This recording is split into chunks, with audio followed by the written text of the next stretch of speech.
Breaking news from Paris. The Notre Dame Cathedral gutted by fire. We've got the latest from Paris about the extensive damage to one of the most iconic buildings in the world. And a trailer in Troy gets tossed on its side during Sunday storms. See what people are doing in Troy that is bringing the community together. Plus, looking for more healthier options on campus? See what foods the university has to offer for those who like their veggies. Vallo Vision News starts right now.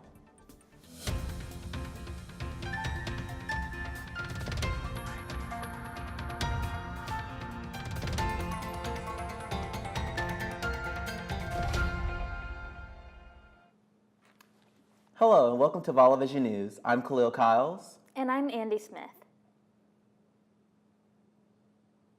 We begin with breaking news out of Paris, France, where the iconic Notre Dame Cathedral caught fire earlier today. This video shows the flames shooting out of the cathedral's ceiling earlier Monday. The spire and much of the building's roof collapsed during the fire. The cathedral was undergoing a $6.8 million renovation project. No word yet on the cause of the fire or if it's linked to the renovations. The building dates back almost 1,000 years and is one of Paris's most popular attractions, drawing an estimated 13 million visitors a year. Crews in Troy, Alabama are working to clean up the debris and get damaged businesses back up and running from a weekend of severe storms.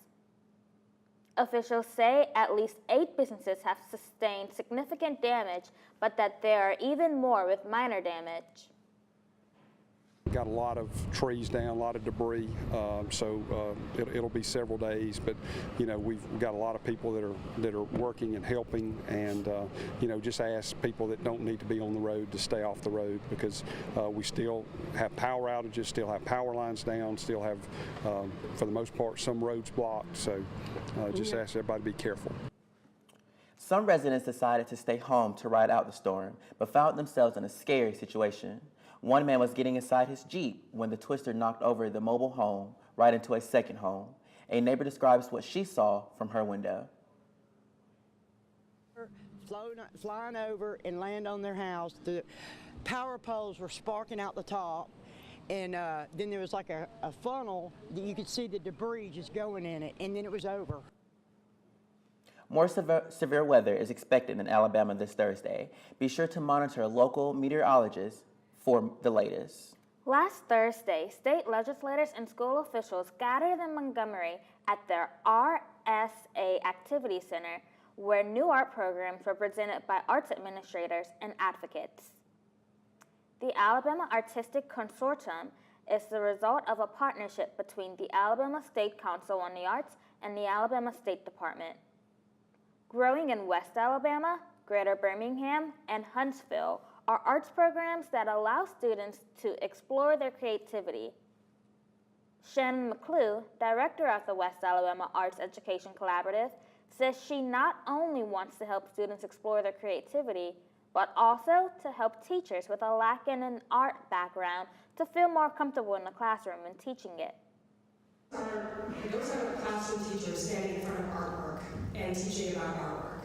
And that's something that maybe they've never done before, but they were able to use their own voice and able to teach this subject matter using the arts.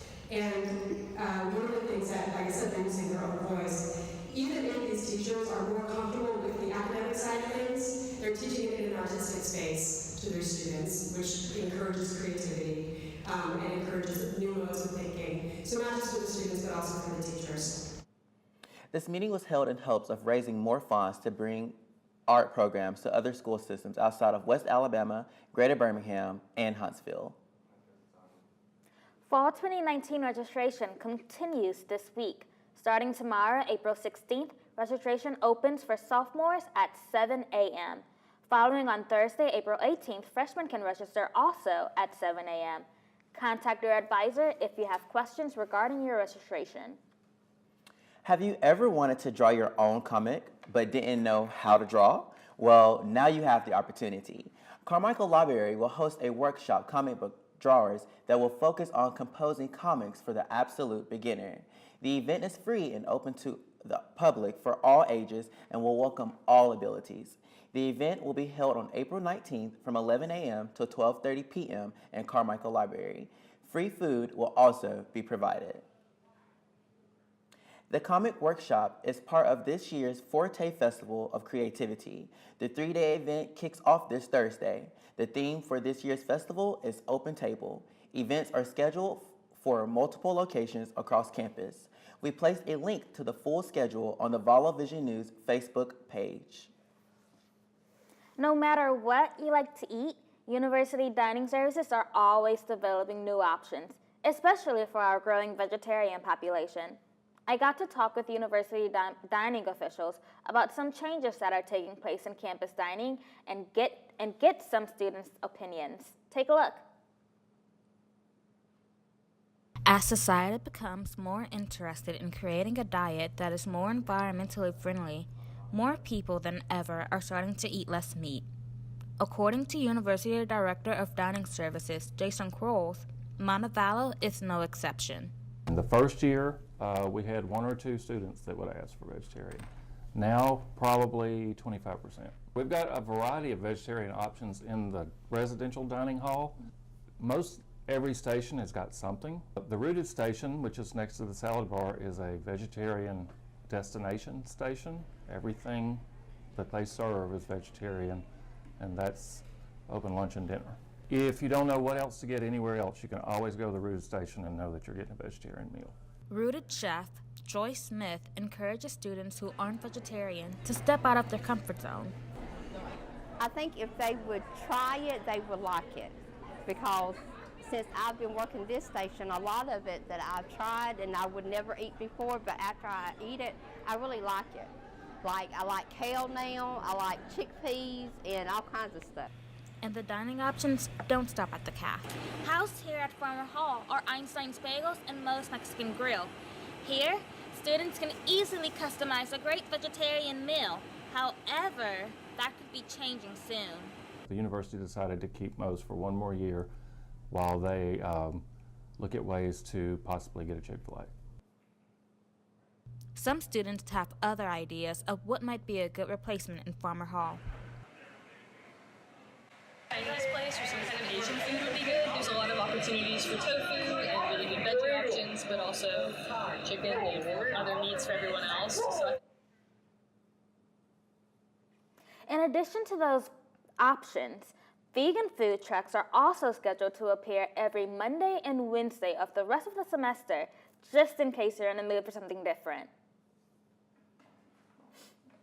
If you're looking to try something to cleanse your palate, there's a new place in town. Vallo Vision News reporter Kit Martin shows us how you can satisfy your sweet tooth. Kit? Thanks, Cleo. Vallo has a sweet new treat on Main Street that people are raving about. I got a chance to visit La Conchita to see what all the talk was about. La Conchita is finally open, and business couldn't be sweeter. This bakery and pastry shop may seem small, but the selection of baked goods is huge. Baker Juan Sanchez has been patiently waiting for opening day. We wanted to open since December, basically. We actually spent about 3 months just making the whole place, and we finished in less than 3 months, actually. But then the permits just took way too long, and then we just got delayed. Then we wanted to open by January, and then the people wouldn't let us, so we opened up about 2-3 weeks ago now. Things have been going really good. Don't have a sweet tooth? Want something with a kick? La Conchita offers a variety of spicy bread. Oh, these right here, the ones with sesame seeds, like these have ham, cheese, and jalapeno. The ceiling is covered with colorful piñatas, and they are a perfect match for these special cakes. And there is always something for everyone. No, but sometimes you do find the thing you're looking for disguised in another thing. Because, well, for instance, like right here we have cheesecake. This lady was getting mad that we didn't have cheesecake, and I told her we do, but it's in the cup. And then she didn't find what she wanted, but at least she got a cheesesteak. With La Conchita's prices so low, you can have your cake and eat it too. Remember, there's always more news 24/7 on our social media pages. Just search for Vallo Vision News on Facebook, Twitter, and Instagram for more stories throughout the week.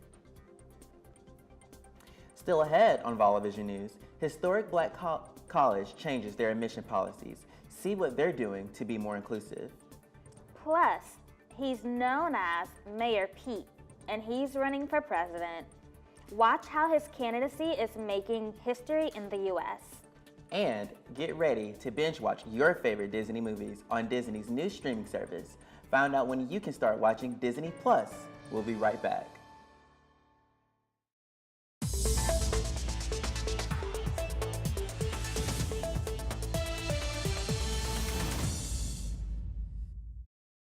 College in Atlanta will begin accepting transgender men as students next year. The school's Board of Trustees approved the policy Saturday. Students who self-identify as men can enroll at the all-male school beginning in the fall of 2020. Morehouse is the only all-male historically Black college in the U.S. Famous alumni include Martin Luther King Jr. and Spike Lee. South Bend, Indiana Mayor Pete Buttigieg officially announced his presidency Sunday.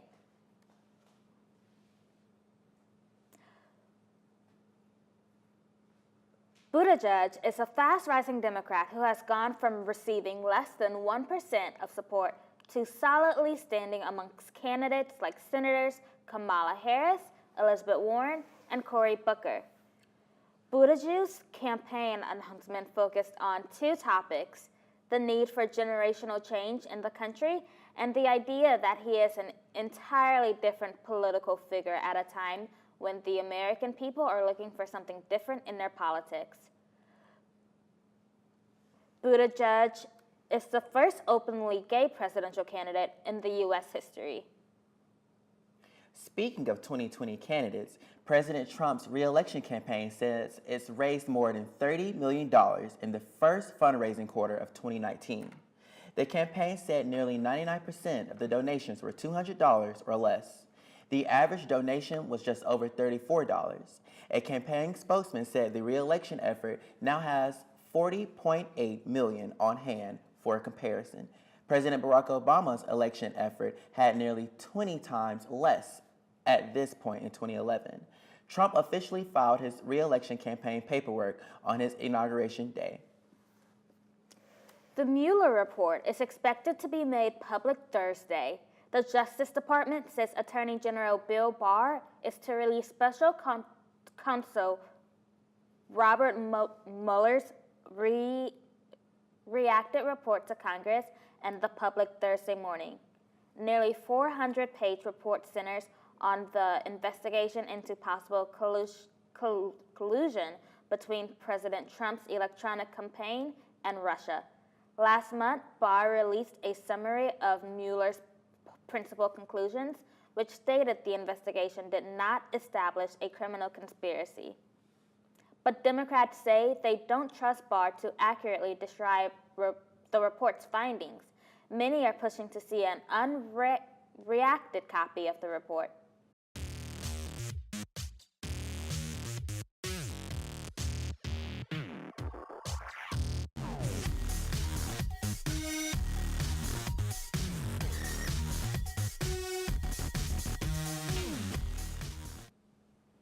Welcome back to Vallo Vision News. Now it's time for the buzz.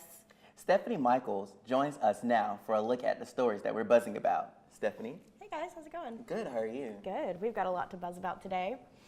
So the first story that we've got is Taylor Swift has launched a cryptic countdown clock on her website, sending her fans into a frenzy.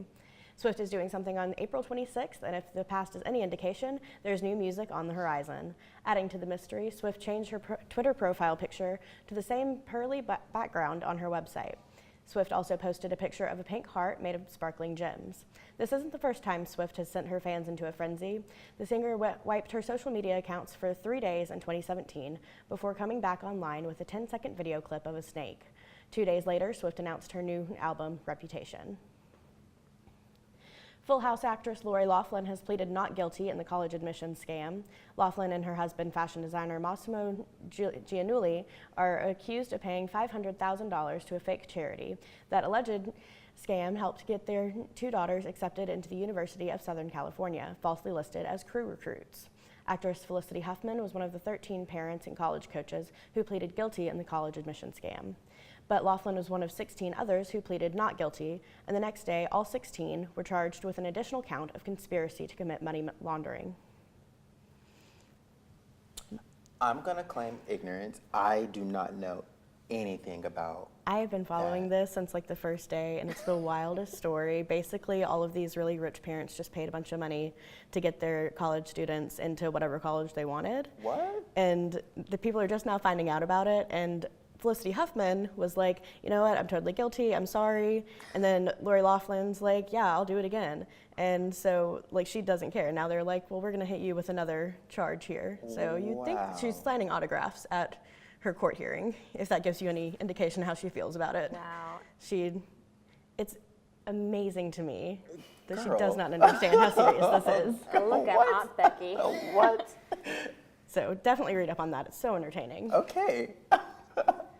Up next, Disney has released the teaser trailer for the next Star Wars film, and it revealed the name of the film, The Rise of Skywalker. It's the final film in a trilogy. The series has been a big box office success for Disney, which bought Lucasfilm for $4 billion in 2012. The first 2 movies in the trilogy and 2 spin-off movies have brought in more than $4.5 billion for Disney since 2015.